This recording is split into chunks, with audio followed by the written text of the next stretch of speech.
tal, queridos?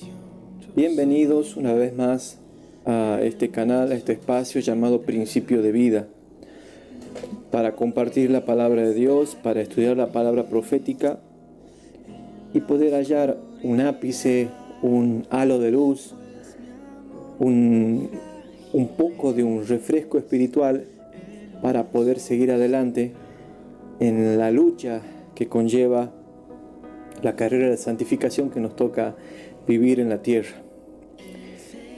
En el día de hoy vamos a ver la segunda parte del tema de los 144.000, pero lo vamos a llamar de la siguiente manera: la expiación final, los 144.000 y la teología de la última generación. Un título bastante largo, pero muy significativo.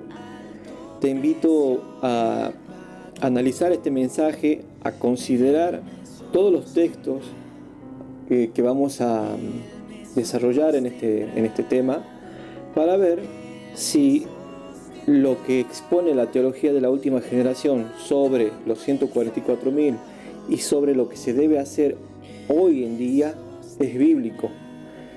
Vamos a buscar en la Biblia qué es la expiación final que hace Jesús en favor de sus hijos, qué parte conlleva la obra de Dios en ella y qué parte interviene de lo humano en ella.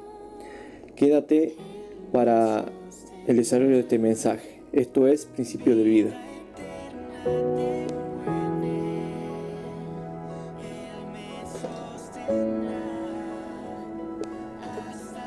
Bien, queridos, la expiación final, los 144.000, y la TU abreviado, quiere decir teología de la última generación. Este tema, querido, es un tema avanzado. Es un tema que representa una problemática filosófica adentro de la Iglesia Adventista. Por lo tanto, para quien llegue a escucharlo por primera vez, les va a resultar un poco complejo. Yo voy a tratar de hablarlo de una manera muy escueta, muy sintética del tema, porque si no representaría horas y horas y temas interminables, y la verdad que no me resulta agradable presentar temas demasiado largos. Bien, ¿qué es la teología de la última generación? ¿O qué enseña la teología de la última generación? La teología de la última generación es un concepto que ha ocupado la atención de la Iglesia Adventista durante casi los últimos 70 años. Se trata de un pilar del perfeccionismo que muchos adventistas comparten. La teología de la última generación plantea la idea de que en los últimos tiempos de este mundo habrá una última generación sin pecado que podrá vivir sin un mediador. Estos estarán listos, perfectos y sin pecados para ser reunidos por Dios. Sin embargo, algunos estudiosos consideran que esta idea puede afectar la comprensión del papel de Cristo como Salvador y Mediador, ya que la supuesta vindicación de Dios sobre las acusaciones de Satanás estarían en manos de una generación final de fieles. Es decir, las acusaciones que hizo Satanás con respecto a si se podía obedecer o no la ley de Dios, va a depender, la vindicación de Dios va a depender de este grupo de fieles. Vamos a ver si eso es así. Estos serían algunos de los conceptos que se expresan a través de estas enseñanzas. Yo le llamo teoría. No es una teología para mí, es una teoría de la última generación. Todos aquellos acontecimientos que están a futuro, profecías que no se han cumplido, nosotros no podemos ser dogmáticos y exponer cuestiones puntuales de manera dogmática.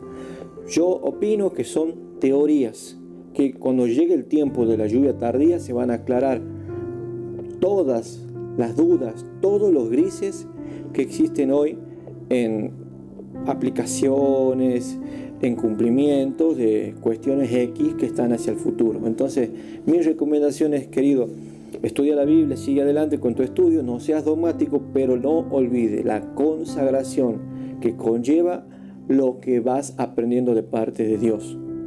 Porque vamos a ver que el Señor no va a poner el sello del Dios vivo sobre cualquier persona impenitente, sino sobre aquellos que lo buscan de corazón, de aquellos que siguen adelante en la carrera de la santificación, de los que no se sueltan de la mano del Señor a pesar de todo lo que nos toque vivir. Bien, la teología de la última generación.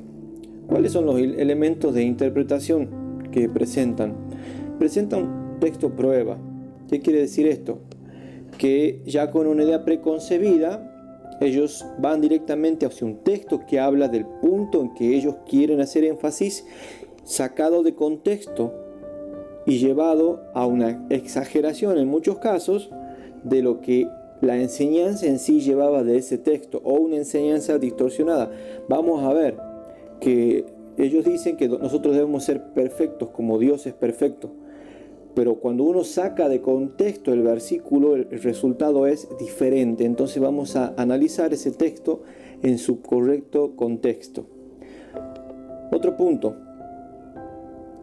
las creencias de los pioneros. Bueno, la teología de la última generación suele en general representar a gente que no está conforme a conceptos ministerios independientes o a movimientos disidentes. En general dije, pero hay muchos hermanos que están adentro de la organización, que son miembros, que son laicos, y también creen ciertos matices, no todo de este conjunto de creencias. Hay una gran confusión acá. Entonces hay gente que cree ciertas cuestiones, pero más no todas de las que se exponen acá. Acusan de que la creencia de los pioneros era otra y la teología que se tiene hoy en día ha sido cambiada porque la iglesia está en ecumenismo con Roma. Esa es una base que utilizan y que es una marca de distinción de los grupos disidentes que presentan una verdad, pero tiene que ser condicionada con eso. Con que si vos no crees lo que creían los pioneros, está en apostasía. La iglesia está en apostasía. Y no vamos a entrar en detalle de esto, pero los pioneros creían muchísimas cosas que no estaban en conformidad con la iglesia, con la Biblia, perdón.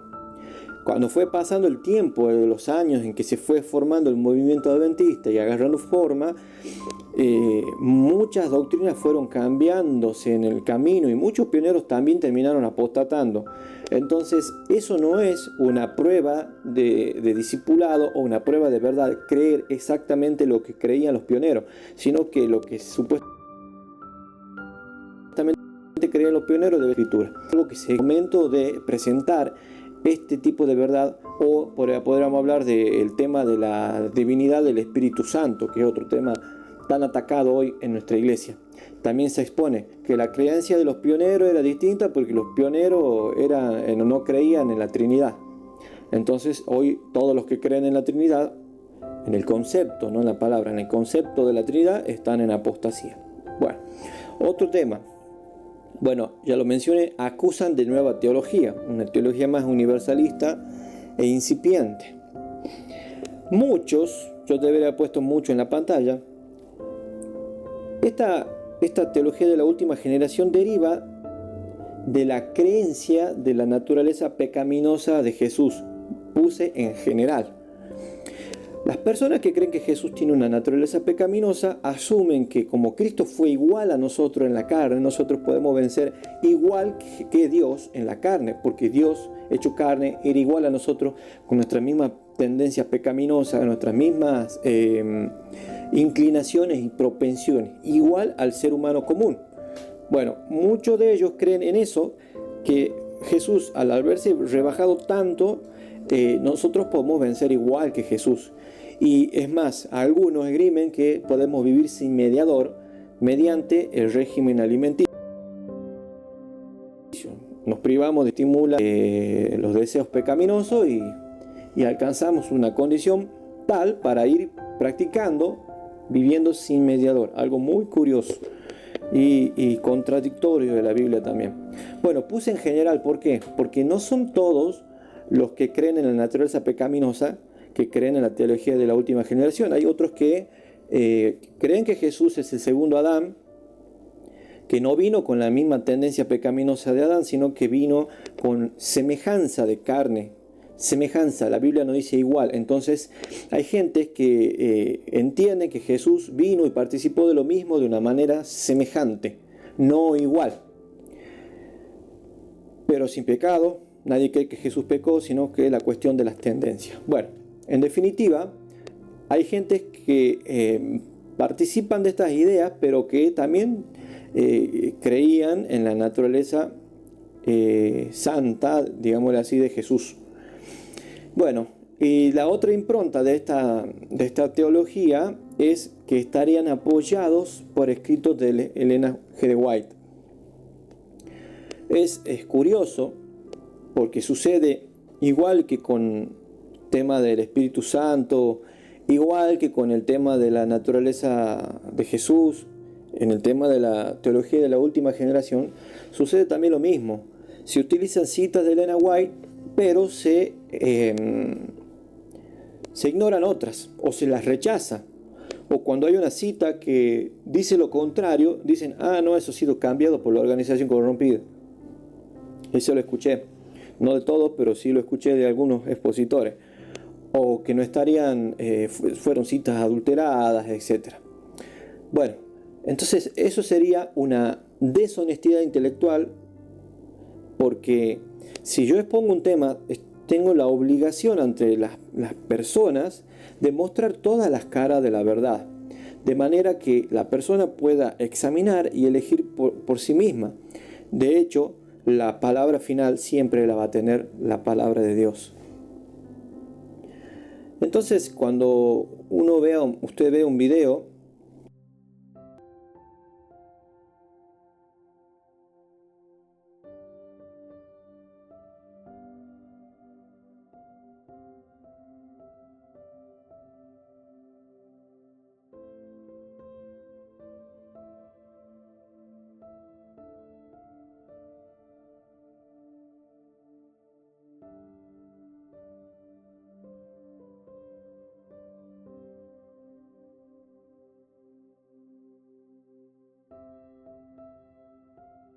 puede escuchar por ahí un hermano predicar sobre estos temas, generalmente va a oír esta síntesis que yo dije.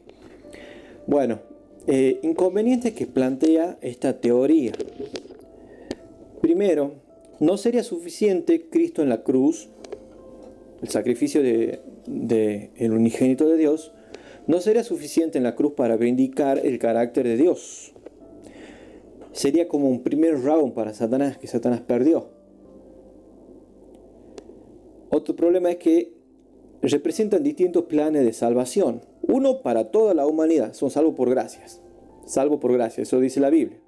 Pero para esos 144.000 o esa última generación, es otro plan de salvación, porque se salvan por las obras.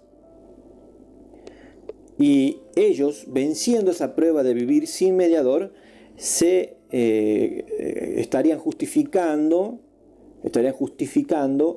el carácter de Dios. Sería el segundo round y el definitivo que perdería Satanás y quedaría desacreditado sus acusaciones ante el universo. Otro problema de esta teología es vivir sin mediador. ¿Qué tal? Muy interesante. Vivir sin mediador. Yo me pregunto, ¿quién puede estar en un juicio sin un juez, sin un abogado que te defienda?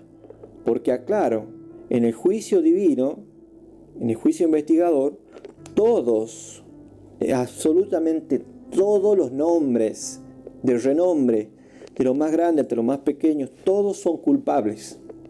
Todos son culpables. Desde Adán hasta el último que nazca y que acepte al Señor, todos son culpables. Pero todos tienen un abogado que vive para interceder por ellos. Ahora, yo quisiera saber quién puede vivir delante de ese juicio de Dios sin mediador. Vivir hoy desde ahora. Porque toda buena teoría o toda buena práctica se tiene que ajustar al vivir desde ahora, queridos. Muchos exponen que en el futuro se va a poder vivir sin mediador. Otros dicen que es desde ahora, mediante el régimen alimenticio, lo cual no es bíblico y contradice a las Sagradas Escrituras, queridos. Y tiende a menoscabar el ministerio de Jesús. Tiende al perfeccionismo, por este motivo de que estamos diciendo de que la salvación sería por las obras que ellos hagan. Entonces, tiene una tendencia clara hacia el perfeccionismo. Disminuye la obra salvífica de Jesús.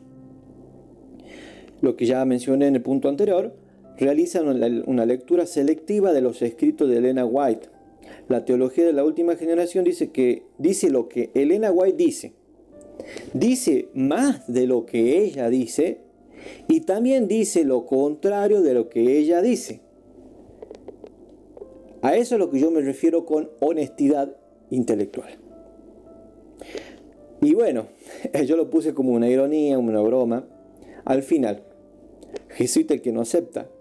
De hecho, los que no aceptan esta postura, para ellos son personas que están en apostasía, que están infiltrados y tantas otras exageraciones, hermanos. Hay gente que está años creyendo una cosa y después cambia, después creen otra, después vuelve, van y vuelven, y que en ese tiempo han sido guiados por el Espíritu de Dios, también han sido guiados por el Espíritu del diablo, han sido instigados por el papado, han sido instigados por pastores. Hermano, hay temas que la gente desciende a las tumbas y no lo ha terminado de comprender plenamente. Pero yo quiero que me digan a dónde está el pasaje bíblico en que dice que el que no entiende toda la verdad no se salva. No existe. Entonces yo pienso, queridos, si hay algunos que creen en la teología de la última generación y me escuchan y predican esos temas, así como yo también tengo que hablarles con respeto, ellos también deben hablar con respeto y tener cuidado de no poner pesadas piedras sobre la espalda de los hermanos, y piedras que muchas veces ni uno mismo la puede llevar. Hay que ajustarse estrictamente a lo que dice la palabra de Dios. Predica la palabra. Si te escuchan, bien, y si no te escuchan, no utilices una acusación para pretender que lo que tú dices es cierto, que es verdadero. Veamos, la siguiente placa dice lo siguiente: características de los 144.000. Ahora vamos a entrar a la segunda parte. Ya hicimos la introducción de qué es lo que representa la teología de la última generación. Vamos a ir al contexto de los 144.000. En el tema anterior ustedes pudieron escuchar una postura de los 144.000. Sabemos que hay 2 o 3 posturas por ahí dando vuelta, pero bueno, la que yo presenté es la que a mi entender, a mi juicio, es la que más se aferra a la palabra de Dios y no contradice, no ataca ningún fundamento ni ningún pilar de la verdad. Ahora, en este caso, en este estudio que vamos a hacer ahora, no importa cuál de las 3, 4, 5 posturas tú creas que es correcta de los 144.000, sino lo que se hace o lo que se entiende en torno a este mensaje de los 144.000. Porque supuestamente este grupo ahora estaría en condiciones de vivir sin mediador delante de Dios. Y eso es lo que queremos analizar en este video. Vamos a leer Apocalipsis 14, versículo 1 al 5. Y miré, he aquí el Cordero que estaba en el monte de Sión, y con él 144.000 que tenían el nombre de su Padre escrito en su frente. Y oí una voz del cielo, como ruido de muchas aguas, y como sonido de gran estruendo. Y oí una voz de tañedores de arpas que tañían con sus arpas. Y cantaban un cántico nuevo delante del trono, delante de los 4 animales y de los ancianos, y ninguno podía aprender el cántico sino aquellos 144.000 los cuales fueron comprados de entre los de la tierra. Estos son los que con mujeres no fueron contaminados porque son vírgenes. Estos, los que siguen al Cordero por donde quiera que fuere, estos fueron comprados entre los hombres por primicias para Dios y para el Cordero.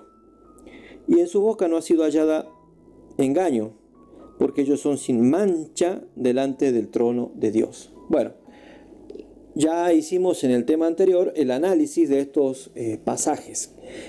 ¿Qué es lo que representa cada una de estas verdades que está relatando acá? Ahora, quiero que notemos la siguiente característica. Los 144.000 tienen el nombre del Cordero en sus frentes, un símbolo de pertenencia que ellos lo han aceptado con toda su conciencia y Dios ha puesto su marca, su sello en ellos. El sello de Dios es la garantía de la posesión adquirida, dice en Efesios capítulo 1. Ya lo vamos a leer más adelante. O sea que son propiedad de Dios. Cantan un cántico nuevo, un cántico único, por la experiencia del tiempo de angustia de Jacob que les va a tocar atravesar a este grupo.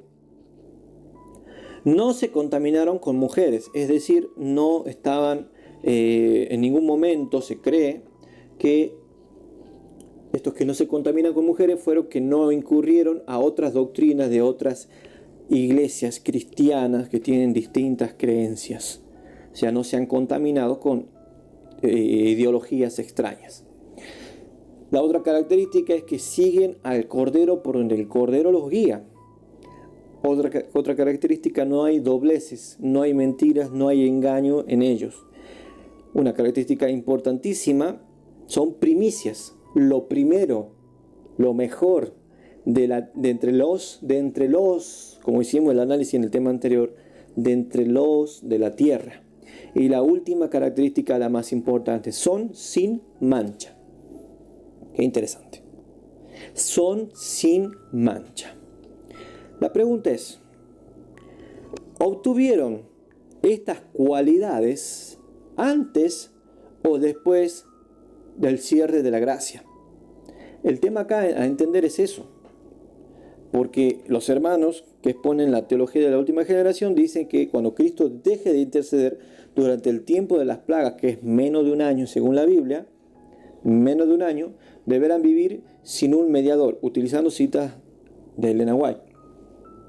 Entonces, acá la pregunta es, ellos, acá ya aparecen de pie en el monte de Sión, ya han vencido el conflicto tremendo que planteaba en el capítulo anterior, en el capítulo 13, cuando va a ser puesta el número del nombre de la marca de la bestia, se va a marcar a todo aquel que no quiera adorar a la bestia, a la imagen.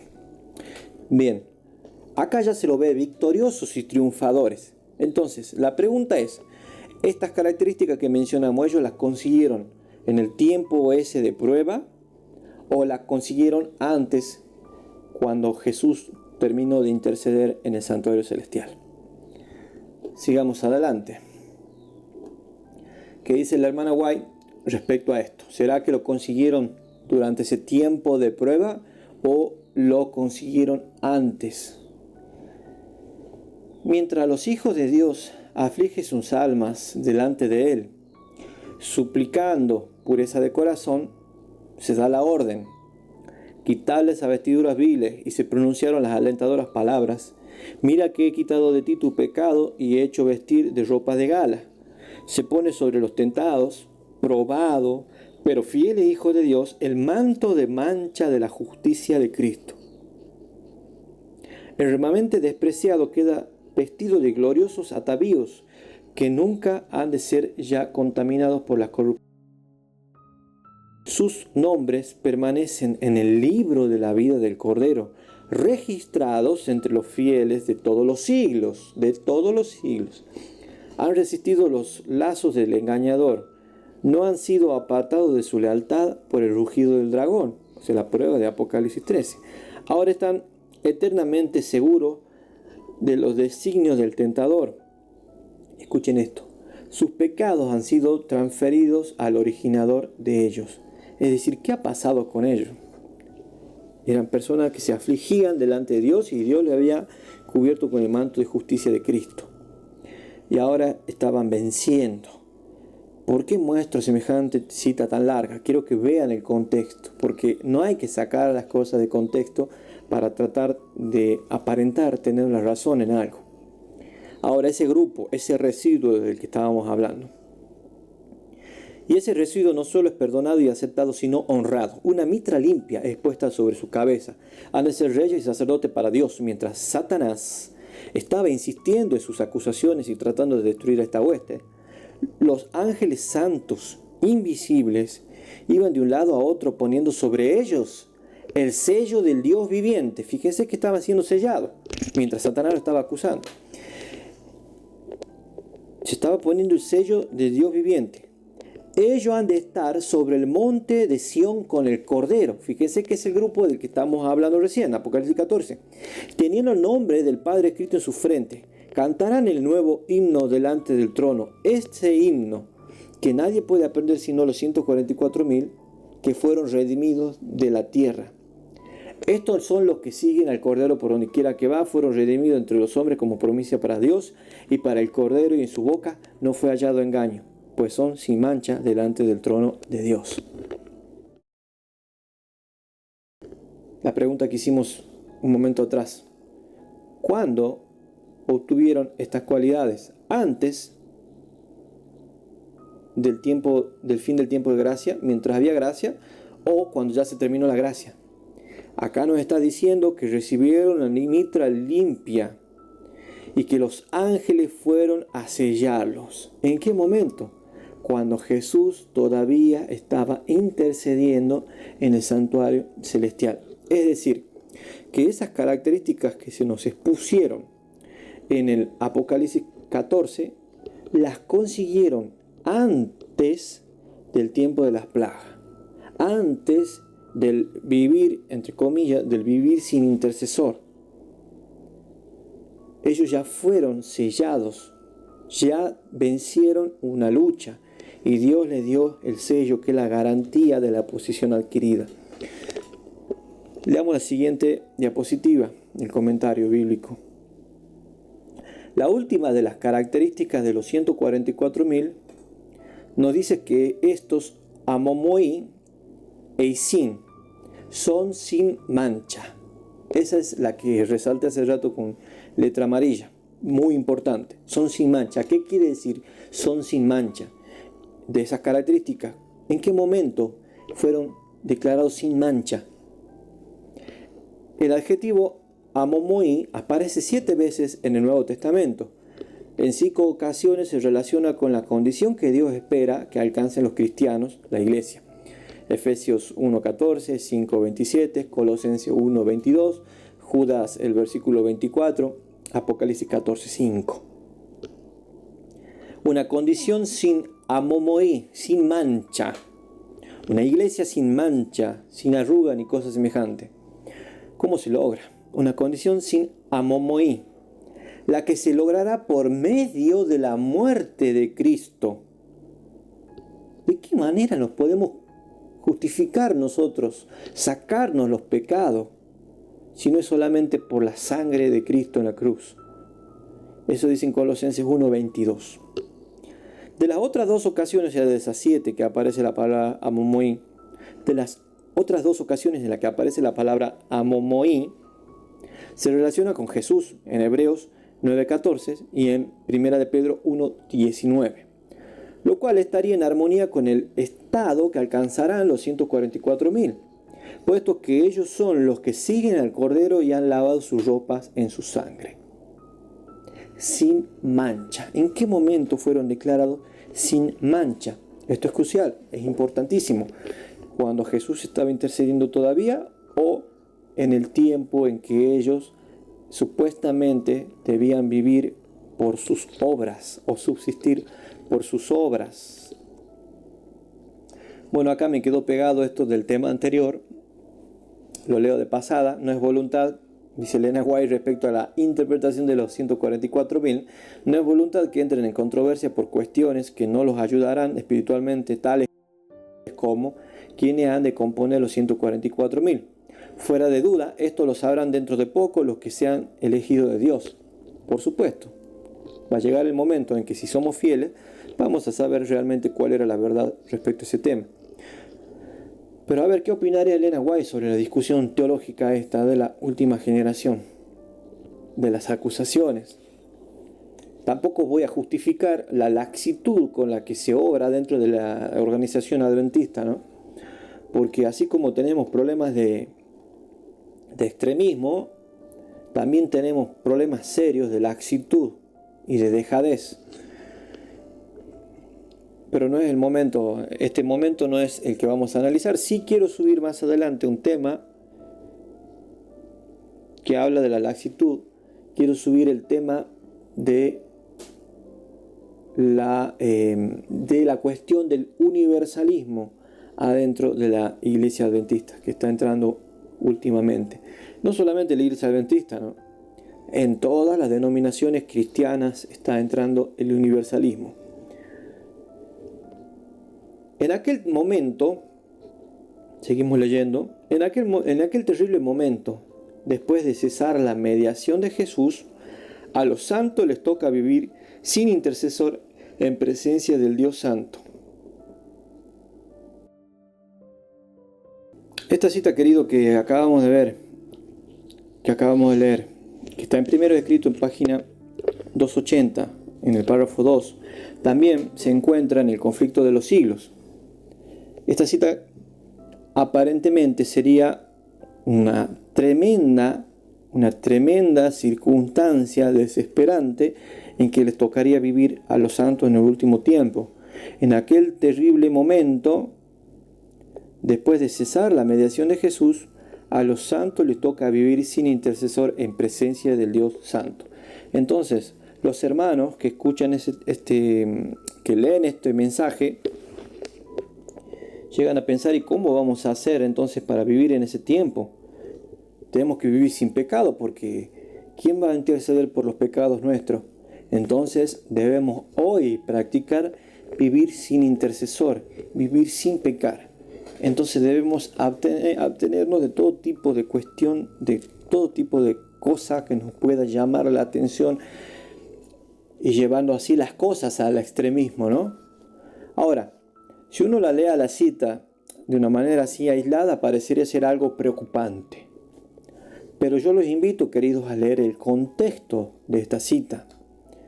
Es importante siempre dar el contexto de las cosas.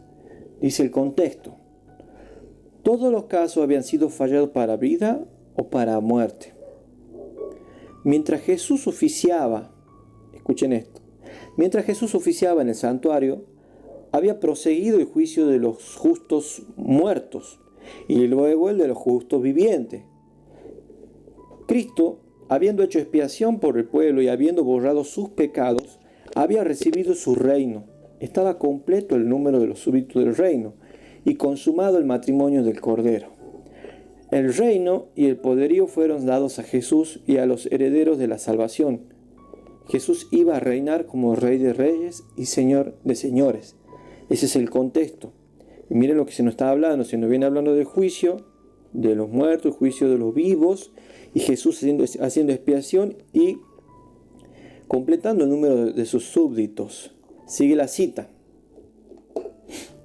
Al salir Jesús del lugar altísimo, o sea, ya cuando termina la mediación, oí el tintineo de las campanillas de su túnica. Una tenebrosa nube cubrió entonces a los habitantes de la tierra. ¿A quiénes será que habrá cubierto? Ya no había mediador entre el hombre culpable y un Dios ofendido. ¿Quiénes son los que están en problemas, querido? Los que no tenían abogado, los que no contrataron su abogado ni juicio y perdieron el caso. Mientras Jesús estuvo interpuesto entre Dios y el pecador, tuvo la gente un freno. Pero cuando dejó de estar entre el hombre y el Padre, desapareció el freno y Satanás tuvo completo dominio sobre lo finalmente impenitente. Era imposible que fuesen derramadas las plagas mientras Jesús oficiase en el santuario. Pero al terminar su obra allí y cesar su intercesión, nadie detiene ya la ira de Dios, que cae furiosamente sobre la desamparada cabeza del culpable pecador. que descuidó la salvación y aborreció las reprensiones. En aquel terrible momento, ahí viene el tema, en aquel terrible momento, después de cesar la mediación de Jesús, los santos les toca vivir sin intercesor en presencia del Dios Santo. Ahí viene la cita, hermano, y este es el contexto. Había sido decidido todo caso y numerada cada joya. Detúvose un momento Jesús en el departamento exterior del santuario celestial, y los pecados confesados mientras él estuvo en el lugar santísimo fueron asignados a Satanás, el originador del pecado, quien debía sufrir su castigo. ¿Sobre quién eran asignados todos los pecados? Sobre Satanás, ya no sobre el grupo sellado. ¿Sobre quiénes era ese terrible momento de vivir sin mediador? ¿Para quién es la preocupación?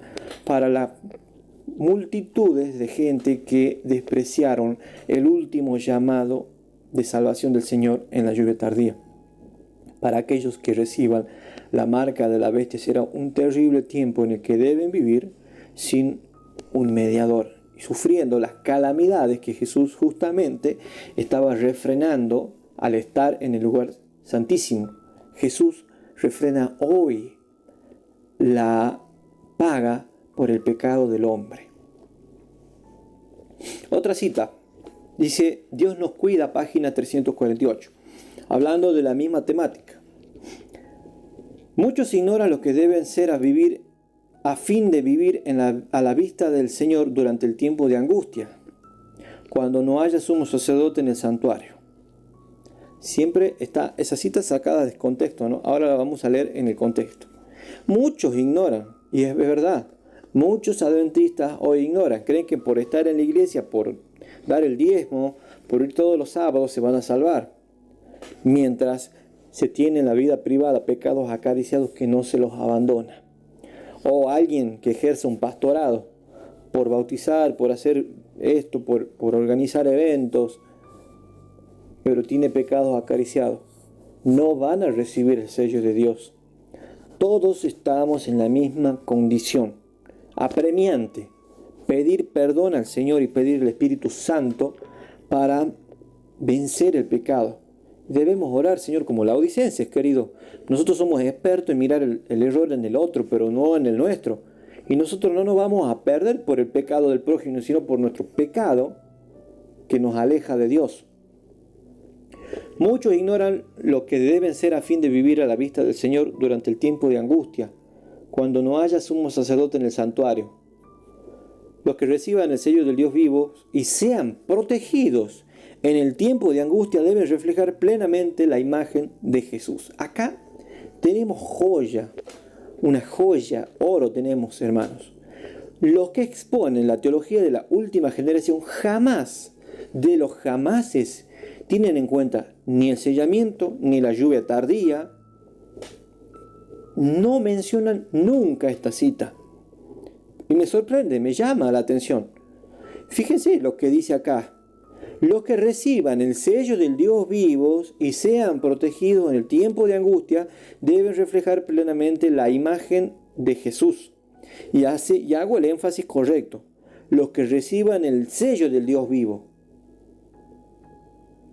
Los que reciben el sello del Dios vivo van a reflejar plenamente la imagen de Jesús. Pero acá no dice ni impecable ni la palabra perfección. Deben reflejar plenamente la imagen de Jesús. Estamos hablando de cuestión de énfasis que se le da a la palabra.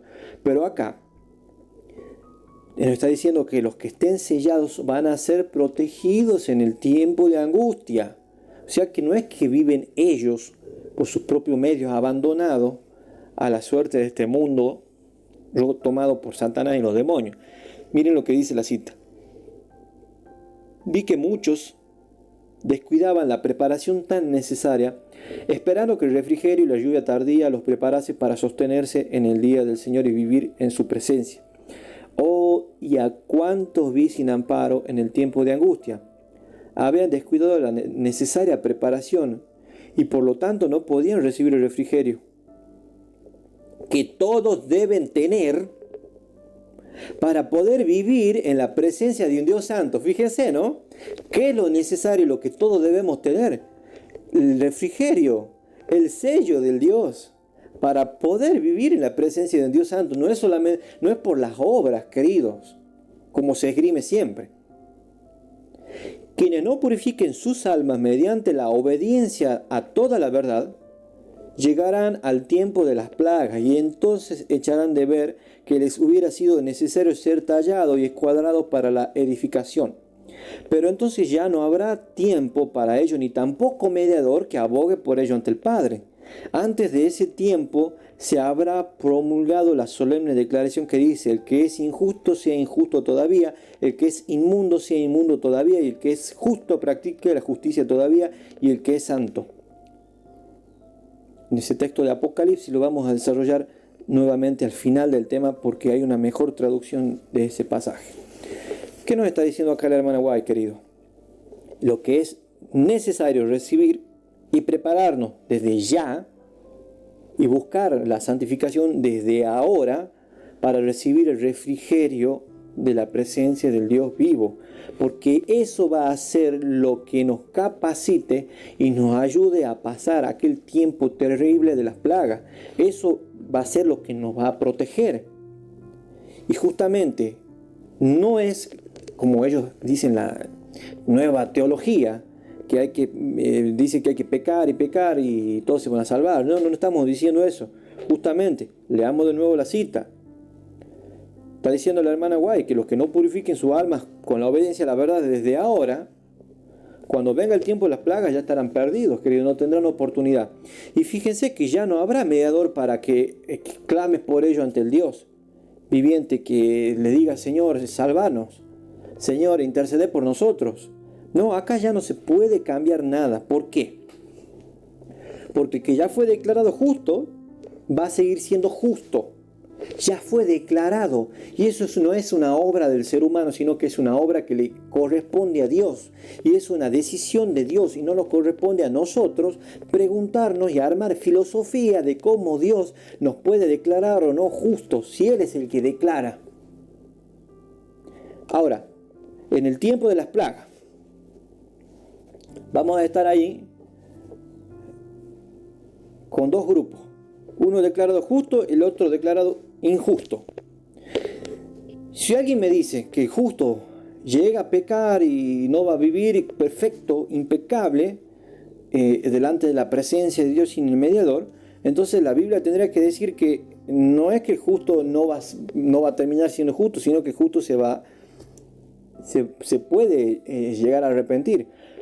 O por lógica deberíamos entender que el que ha sido declarado impío en el tiempo de las plagas, cuando él vea los desastres, esto, va a poder arrepentirse y decir: Señor, la verdad no me gusta esto. No, acá, querido, ya no hay reclamos, por decirlo así. El que ya fue declarado impío es impío, y el que ya es injusto. ¿Por qué? Porque ya terminó la mediación, ya se cerraron los libros, ya no hay santuario celestial que abogue en favor de los que se arrepienten.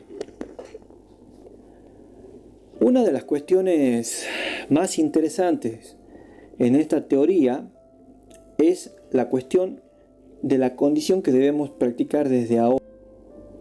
Cuando los hermanos que predican la teología de la última generación nos dicen que nosotros debemos tener un carácter perfecto, una obra perfecta, para poder subsistir en el tiempo de las plagas, el concepto de perfección que se maneja no es exactamente el concepto bíblico de perfección.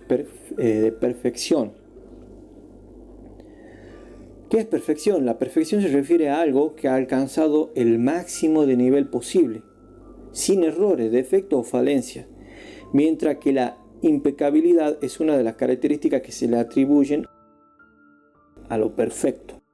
La impecabilidad asociada a lo perfecto.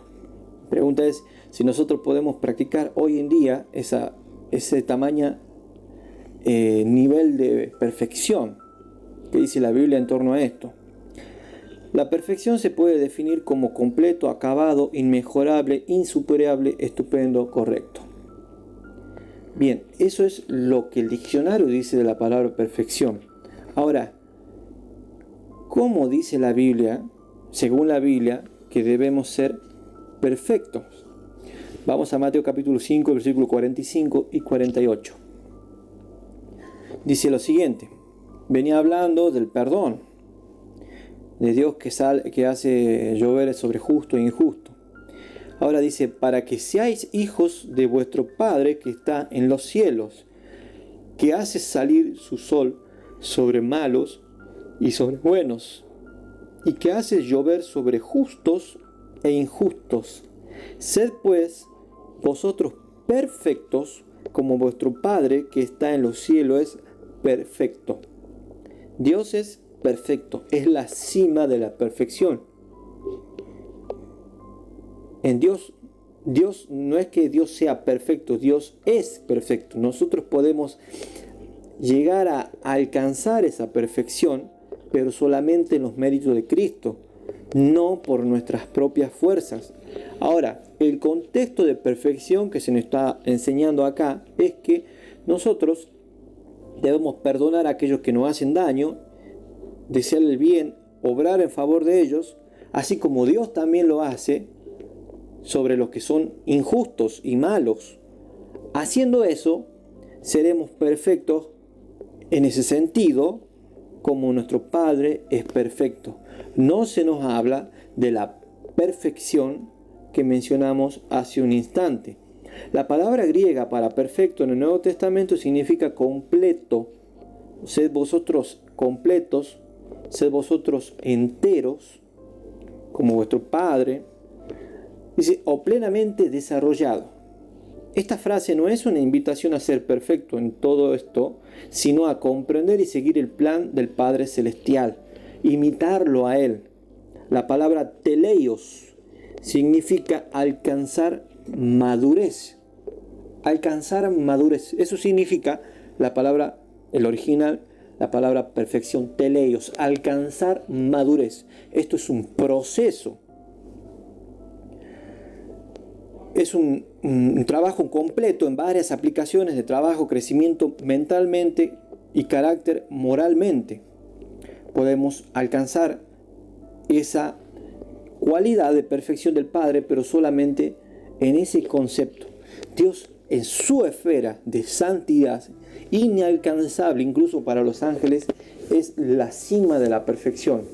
Nosotros podemos aspirar a la perfección del Padre, pero en nuestra dimensión, en nuestra esfera. Ahora, teniendo en cuenta lo que habíamos estudiado previamente, ¿cuántos planes de salvación existen? ¿Somos salvos por gracia o por las obras? Todo el mundo adventista te dirá que somos salvos por la gracia, porque eso dice la Biblia. Pero el problema de la teología de la última generación es que este último grupo se salvará por las obras. Esa es la gran controversia con esta postura. Bien, ¿será que se demanda la perfección para recibir el sello de Dios? ¿Qué condición debemos tener nosotros? ¿Vivir sin pecar hoy?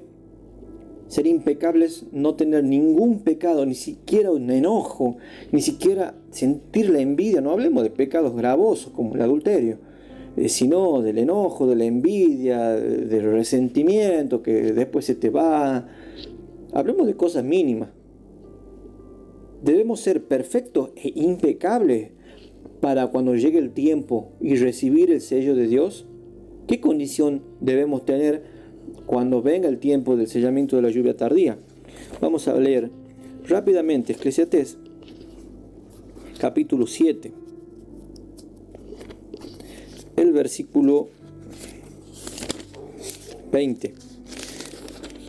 Dice lo siguiente: ciertamente no hay hombre justo en la tierra que haga bien y nunca peque. Lo dice la Biblia.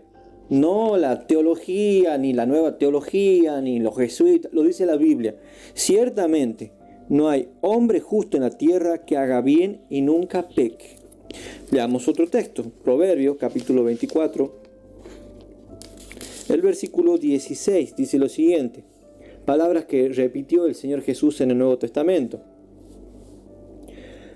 Porque 7 veces cae el justo y se torna a levantar, mas los impíos caerán en el mal. Miren la condición.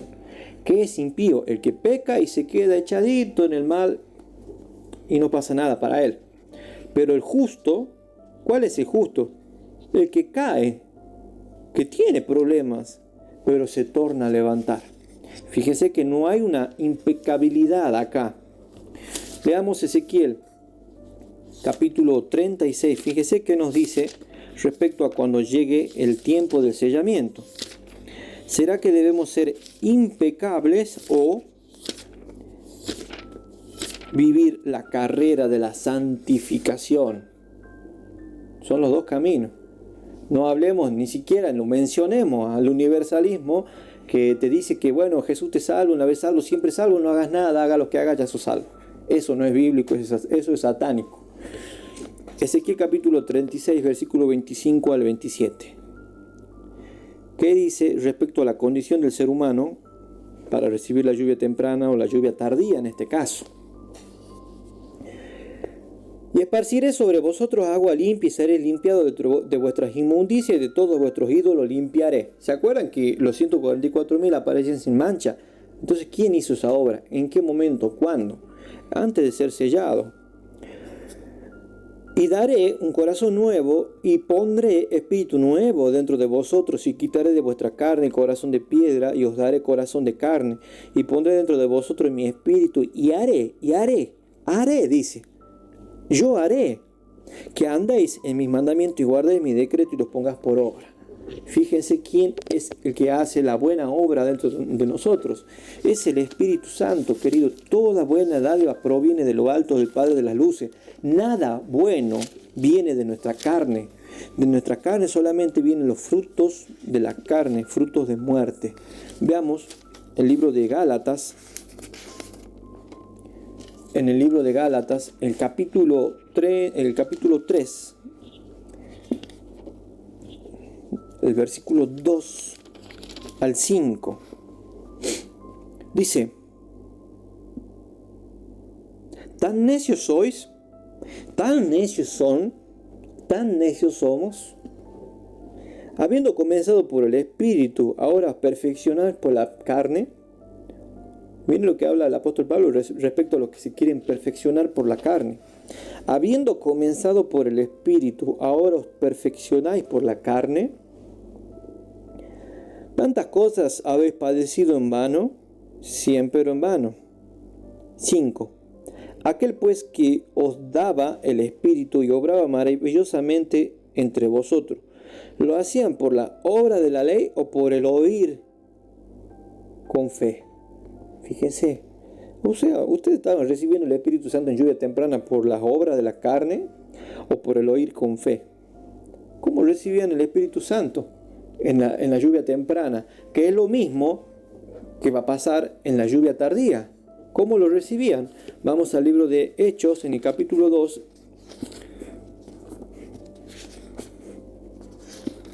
El versículo 37 al 39. El famoso discurso del apóstol Pedro. Dice el 37.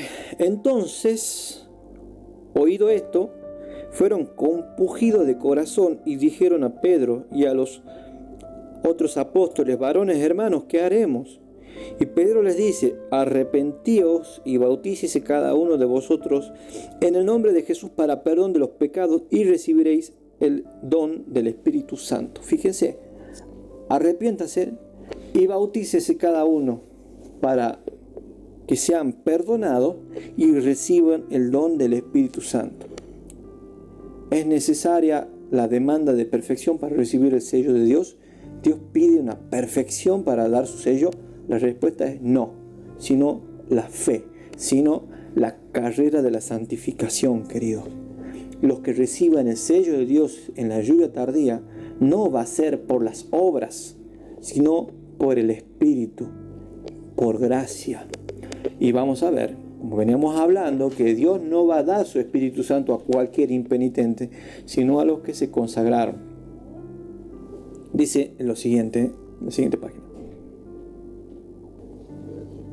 ¿Cuál es la condición del ser humano caído según la Biblia? ¿La condición del ser humano caído es invento de la nueva teología, como se nos acusa, o realmente lo dice la Biblia? ¿Cuál es nuestra condición hoy en día como naturaleza pecaminosa caída? Leímos hace rato, ciertamente no hay ningún justo, ninguno que nunca peque. Vamos a ver citas del Nuevo Testamento, por ejemplo, el libro de Filipenses, el capítulo 3, el versículo 20 y el versículo 21. Dice, Filipenses, el capítulo 3, el versículo 20, el 21.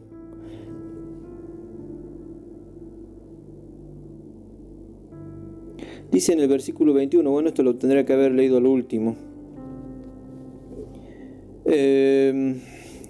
El cual transformará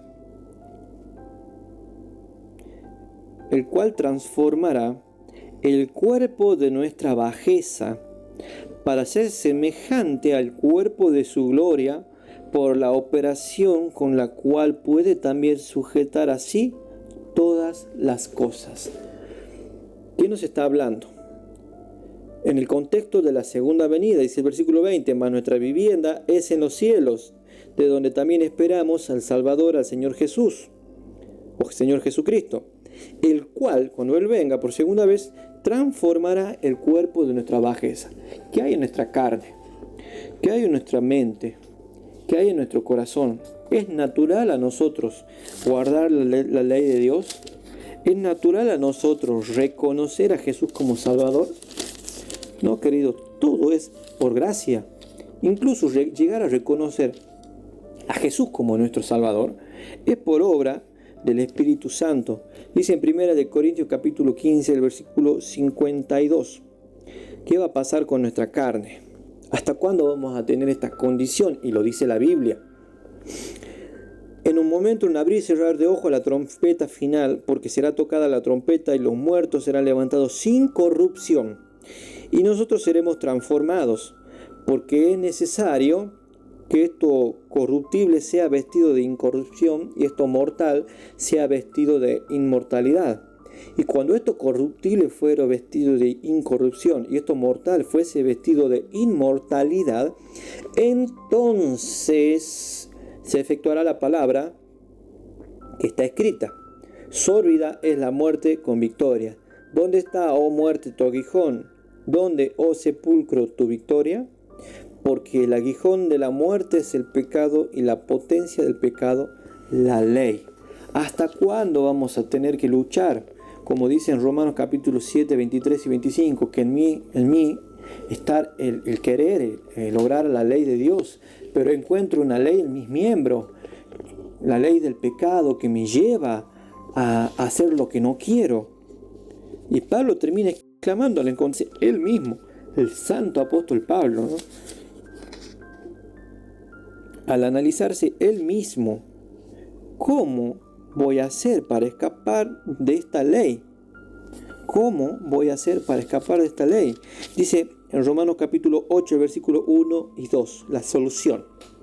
Ahora pues ninguna condenación hay para los que están en Cristo Jesús, los que no andan conforme a la carne, más conforme al Espíritu, o sea, que no andan satisfaciendo los deseos de la carne, por más que no sean impecables, sino que luchan para hacer las obras del Espíritu, querido.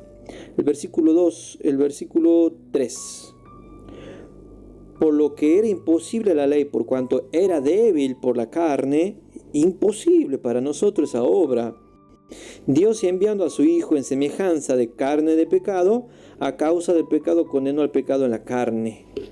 La solución era Cristo, no nuestras propias fuerzas.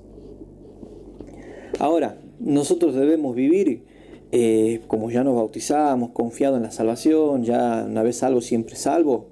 ¿Cómo debe ser nuestro peregrinar de aquí en más hasta que venga la lluvia tardía y nos selle? Vamos al libro de Filipenses en el capítulo 3, el versículo 9. Lo pueden leer al capítulo completo, es maravilloso. la carrera de santificación, hermano. Y Pablo habla mucho respecto a esto. Dice el versículo 14.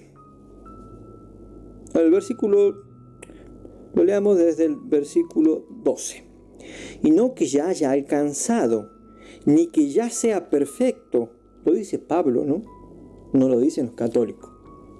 No es que ya haya alcanzado ni que sea perfecto, sino que prosigo por ver si alcanzo aquello para lo cual fui también alcanzado de Cristo. Hermano, yo mismo no hago cuenta de haberlo ya alcanzado, pero una cosa hago, olvidando ciertamente lo que queda atrás y extendiéndome a lo que está delante. Prosigo al blanco, al premio de la soberanía de la vocación de Dios en Cristo Jesús. Así que todos los que somos perfectos, esto mismo sintamos. Ahí está el concepto de perfección, el concepto de vivir en la carrera de la santificación. Esto mismo sintamos. Y si alguna otra cosa sentís, esto también os revelará Dios. Empero aquello a que hemos llegado, vamos por la misma regla, sintamos una misma cosa. Versículo 17. Hermanos, sed imitadores de mí, y mirad los que así anduvieron, como nos tenéis por ejemplo. El apóstol Pablo, querido, dice, sean imitadores de mí. Yo no creo haberlo alcanzado, sino que prosigo al blanco. Pablo no se creía perfecto, sino que le llama perfección a todos los que están en ese camino de crecimiento, como habíamos analizado, en ese camino de imitación de Jesucristo. Leamos Efesios capítulo 4, el versículo 9. Dice, lo que aprendisteis y recibiste y oíste de mí y viste en mí, eso haced, y el Dios de paz será con vosotros. Fíjense, y Pablo no está diciendo que tenemos que ser perfectos e impecables en el sentido humano de la palabra, sí en el sentido bíblico de la palabra. Capítulo 1, el versículo 6 dice, estando confiado de esto, que el que comenzó en vosotros la buena obra la perfeccionará hasta el día. Confiados en esto, que el que comenzó en vosotros la buena obra, la perfeccionará hasta el día de Jesucristo. Fíjense hasta cuándo la va a perfeccionar la obra. Hasta el día de Jesucristo. Todo es por obra. Todo es por obra del Señor. Filipenses capítulo 2, el versículo 12.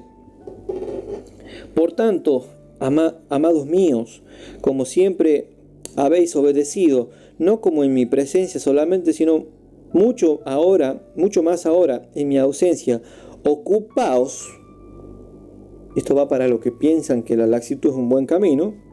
Ocupaos en vuestra salvación con temor y temblor.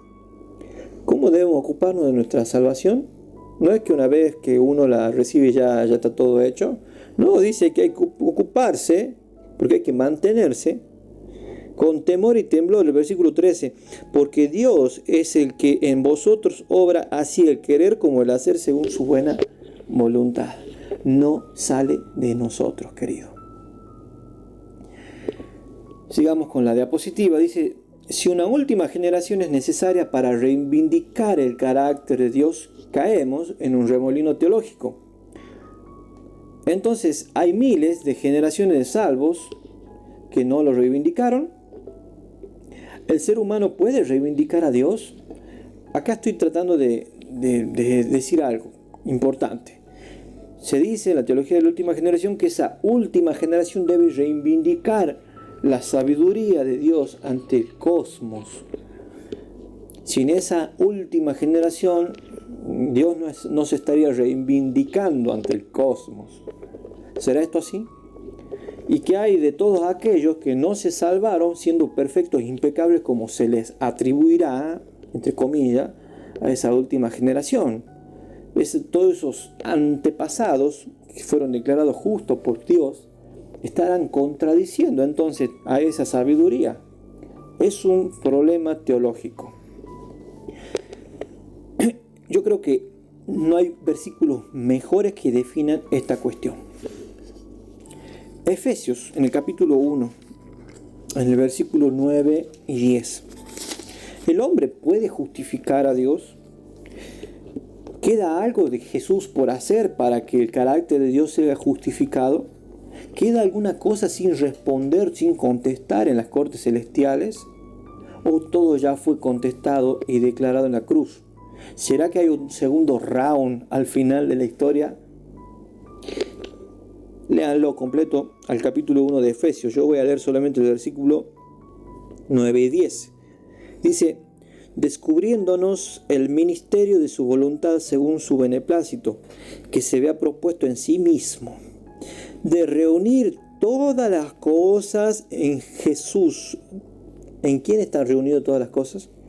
De reunir todas las cosas en Cristo, en la dispensación del cumplimiento de los tiempos, así de los que están en los cielos como las que están en la tierra. ¿En quién se resuelven todos los problemas? En ese Cristo colgado en la cruz, no sobre los hijos de Dios.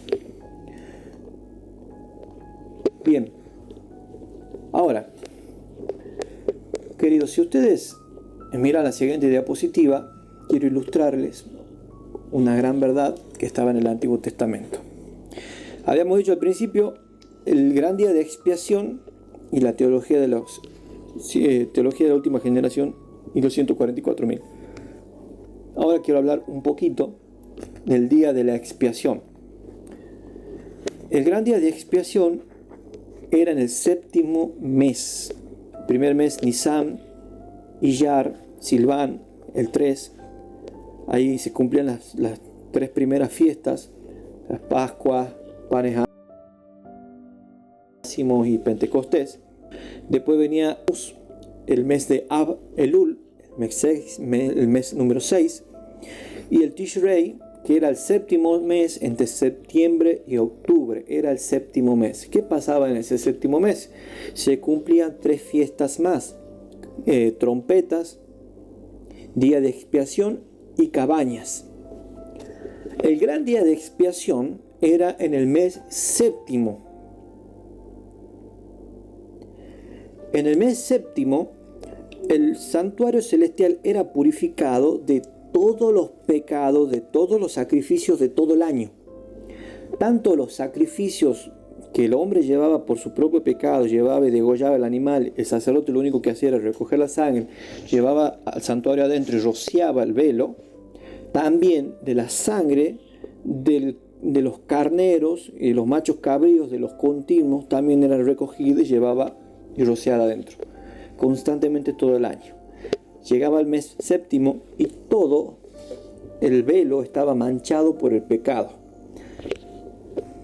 Entonces, en el mes séptimo entraba y hacía expiación, cambiaban el velo y rociaban la sangre por todos los pecados de todo el año, de todo el pueblo que se arrepentía, rociaban el arca del pacto, de manera que quedaban purificados. Dice en Levítico, en el capítulo 16, en el versículo 32 al 34, lo siguiente: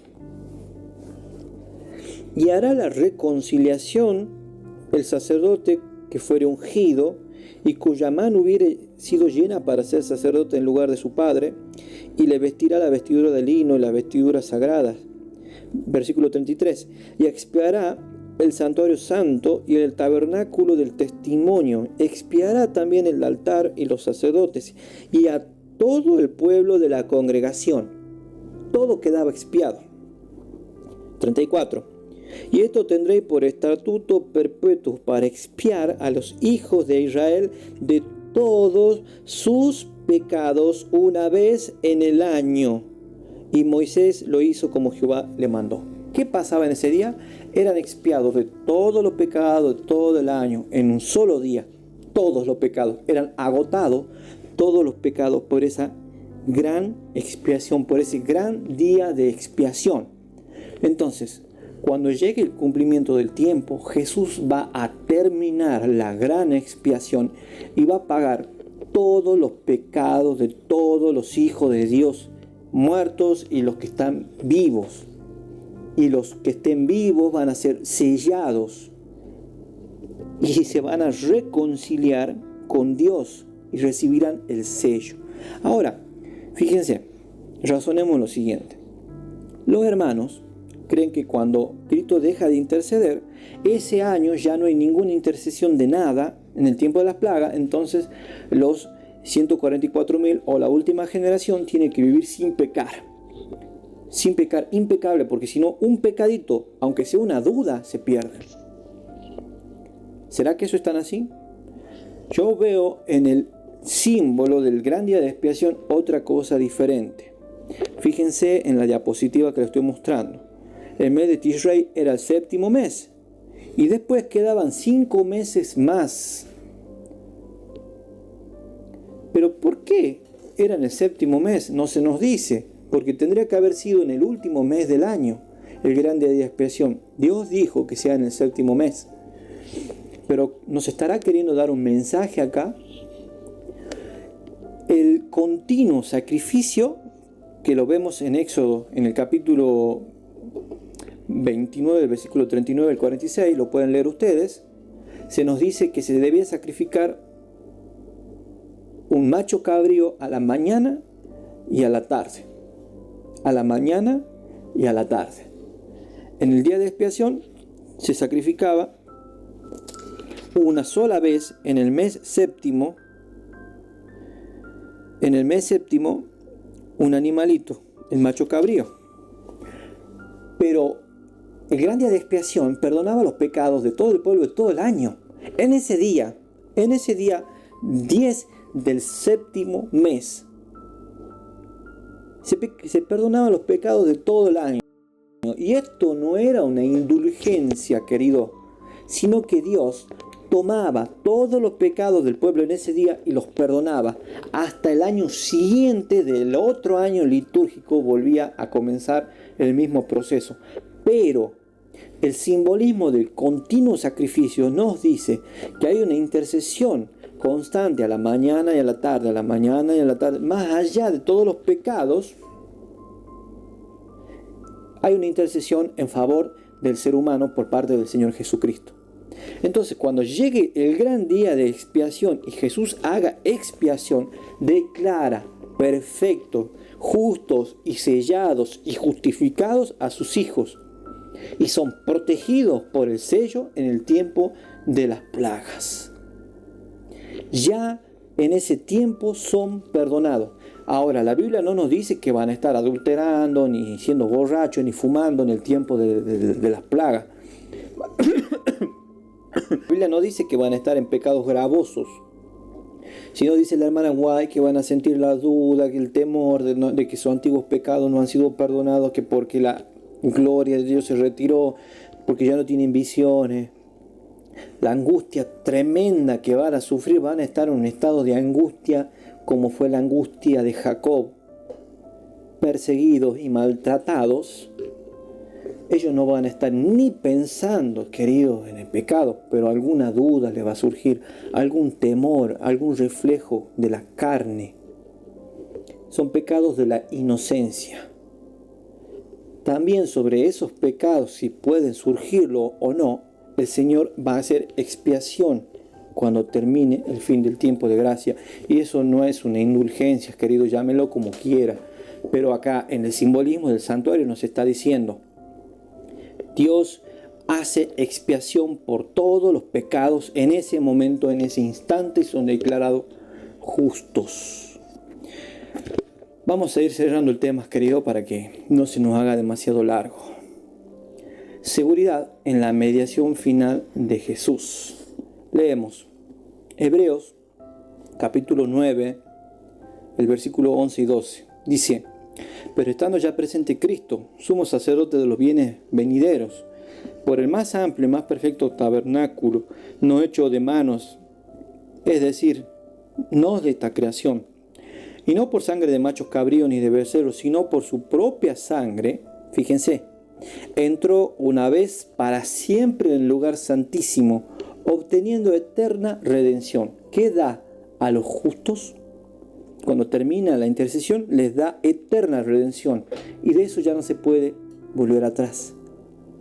Dice en Hebreo, en el capítulo 10, el versículo 14, porque con una sola ofrenda hizo perfectos. Y fíjense que es obra de Dios, no del hombre. No por la perfección, no por el perfeccionismo del hombre, sino porque es obra suya. Porque una sola ofrenda hizo perfectos para siempre a los santificados. En una sola ofrenda hizo perfectos para siempre a los santificados. Él entra en el lugar santo y obtiene eterna redención. Y obtiene y declara perfectos para siempre a los santificados. En el libro de Efesios vamos a leer el anteúltimo texto. No lo puse en la diapositiva, pero siempre es importante tenerlo en cuenta. ¿Qué obtenemos si Dios quiere, tú y yo, que recibamos la lluvia tardía? ¿Qué es lo que vamos a obtener? En Efesios capítulo 1, el versículo 13,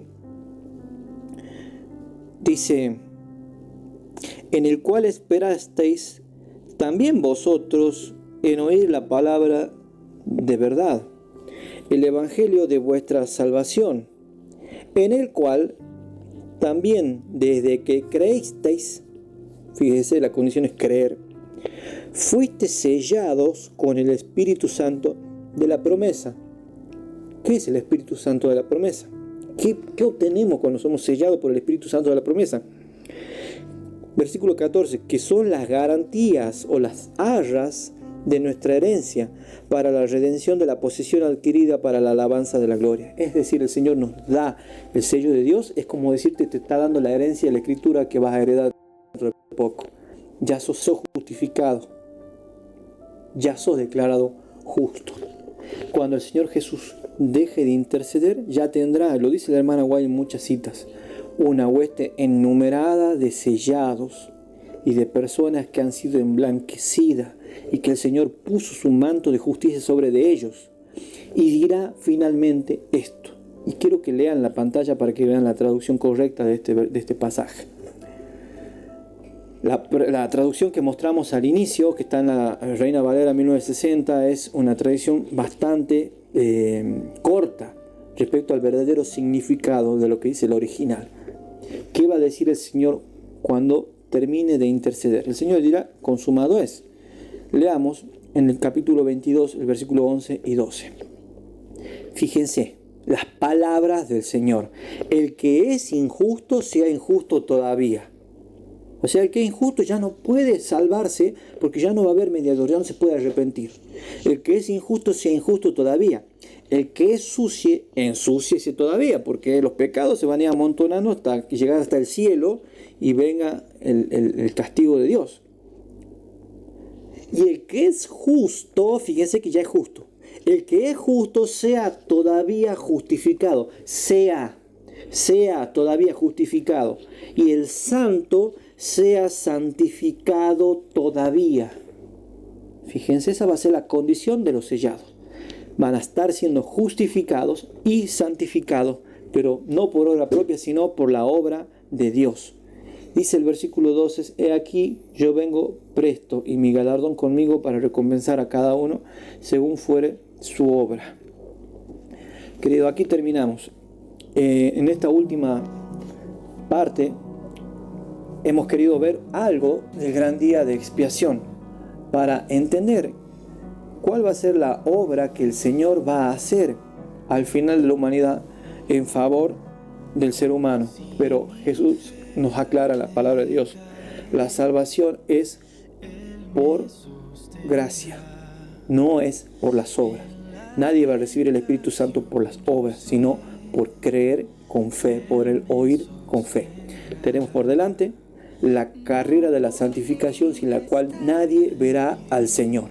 Es por ahí donde debemos seguir. 7 veces cae el justo, pero torna a levantarse. Sigamos adelante, sigamos luchando contra el pecado, no abandonemos la carrera que nos es propuesta y vamos a llegar por obra de Dios a un buen puerto. Queridos, esto fue para gloria de Dios una vez más un episodio de este canal Principio de Vida. Que el Señor te bendiga.